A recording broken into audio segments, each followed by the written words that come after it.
Hello everybody, this is Alan Davidson and welcome to our next module, module number 5 actually, in the Tapping Liberation Home Study course, where we focus on chakra number 4, which is the heart chakra, and the toxic emotion that's held there is shame.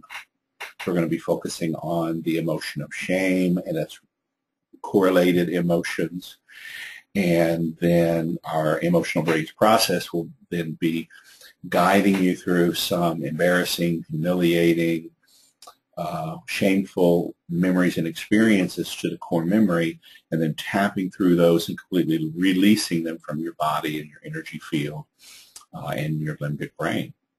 So then giving you a much more spacious and compassionate connection to your heart and the ability to connect and engage with your life and the other people in your life. So welcome. I'm pleased to be here. I've been really doing a lot of studying and reading and healing from shame in my own life lately, and I'll talk about that in just a few minutes. So what are the spectrum of emotions that we find with shame? And here is just a reminder that the heart chakra, beautiful, beautiful green at the heart center. And once we really work with and remove shame, we move into a place of deep, deep presence or exquisite vulnerability.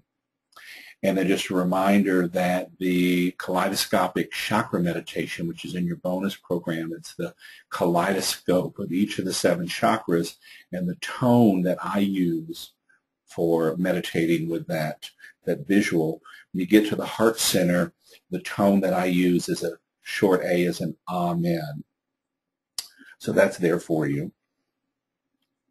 Okay, so the spectrum of shame in the heart center. Shame, guilt, embarrassment, humiliation, mortified, disgraced, teased. Could also add disgust there as well. And so you know these are very intense emotions, and so experiences of them, memories of them are not only stored energetically in the heart center, but in the energy field in general, but also in the connective tissues and muscles of your body. So it's very important as we're healing these that we work with the nervous system, the brain itself, the body, the bones, the muscles, connective tissues, and the energy field to collectively move these toxic emotions from our experience. And so, you know, there are many different definitions of shame as we move through the spectrum, but a feeling of distress or regret as the result of one's own wrongdoing or foolish behavior. I'm going to introduce you to the work of Brene Brown in just a minute, who I've really been focusing on as of late, and give you her definition of shame. Brene Brown defines shame as excruciating vulnerability, the fear of disconnection, the fear that something I've done or failed to do makes me unworthy of love, belonging, and connection. And it really is that sense of I'm unworthy. I do not deserve good things. I don't deserve love. I don't deserve connection. I am unworthy. That there is something deficient and wrong with me. And from that, then there's all these shameful experiences. And it's experienced very intensely and painfully, thus excruciating vulnerability. This is a picture of Brene Brown in her book, Daring Greatly. She's pretty much everywhere these days. One of her TED Talks of TED.com, which is the annual conference for technology, entertainment, and design, committed to spreading ideas that are worth spreading. And they invite some of the greatest thinkers and speakers in the world to come up and define their entire life's work in an 18-minute speech. And Brene's talk at TEDx Houston is one of the most viewed, over 8 million views at this point, talks on TED.com. But she's a shame and vulnerability researcher right here in Houston at the University of Houston Graduate School of Social Work. And her latest book, Daring Greatly, has been featured. She was recently on Oprah in her Super Soul Sunday talk. But it's how the courage to be vulnerable transform the way we live, love, parent, and lead.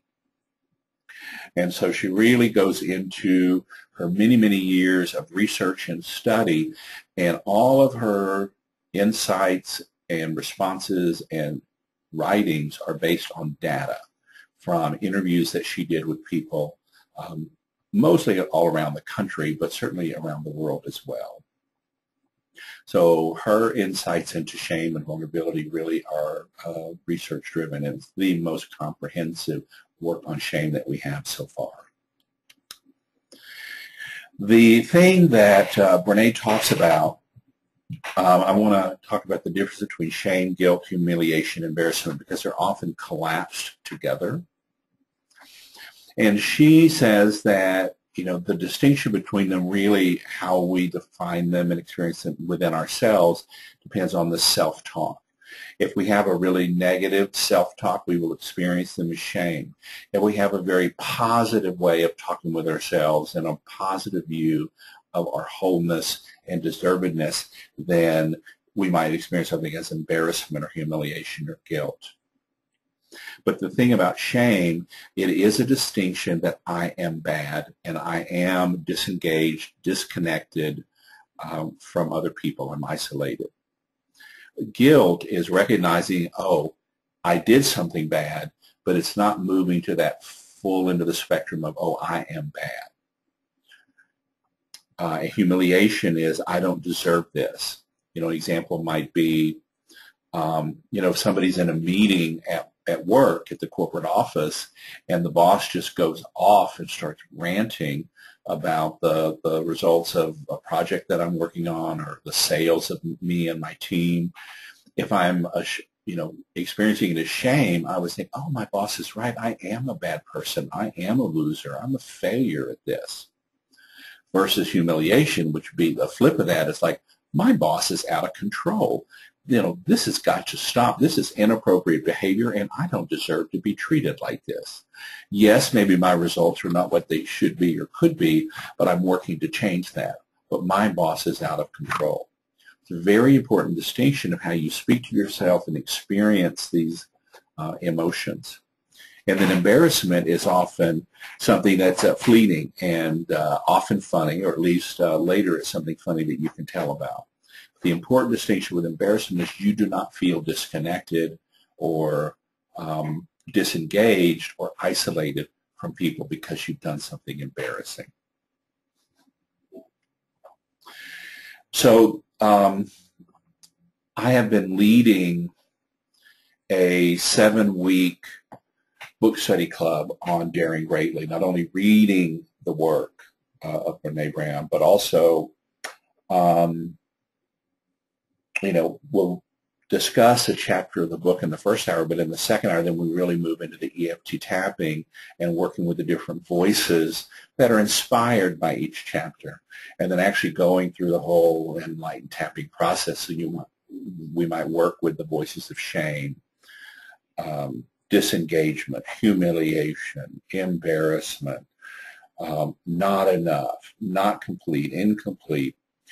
And then working with the enlightened voices of, you know, the stillness of pure being, the cosmic divine mother, you know, really giving the offset and the paradox, the polar opposite of these voices of lack and not enough and scarcity.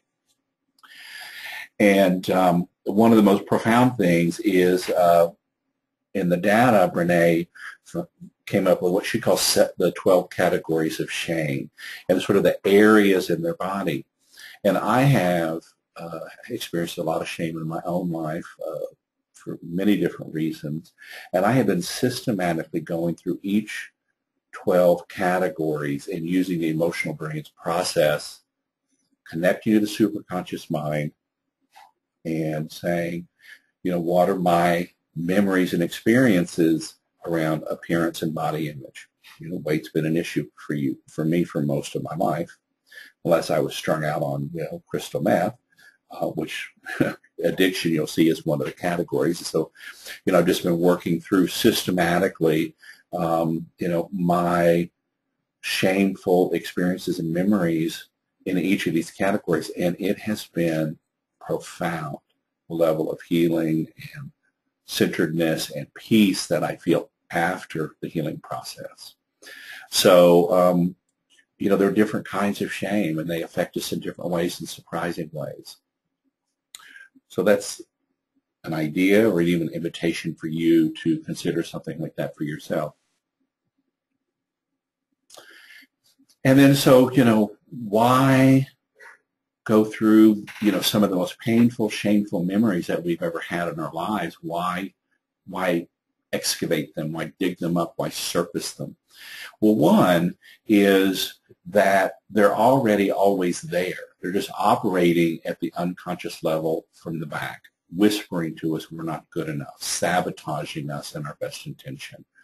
So it's so important to, courageously stand up and go back to these experiences that are sort of, locked in the dungeons and the basements of our mind, and allowing them to come out so that we can consciously work with them and free that energy and create new neural pathways in our brains that allow for different kinds of living and free that energy up to be used in innovative ways and moving towards the kind of people that we most want to be in the world. So one of the things that Brene talks about, and my friend Marion just loves, is exquisite vulnerability, or the vulnerability prayer. Please give me the courage to show up and be seen. And Brene talks a lot about the goal of all this is wholehearted living. I think in terms of, Brene's work is really just focusing on high-functioning, happy, successful people who use what she calls shame resilience.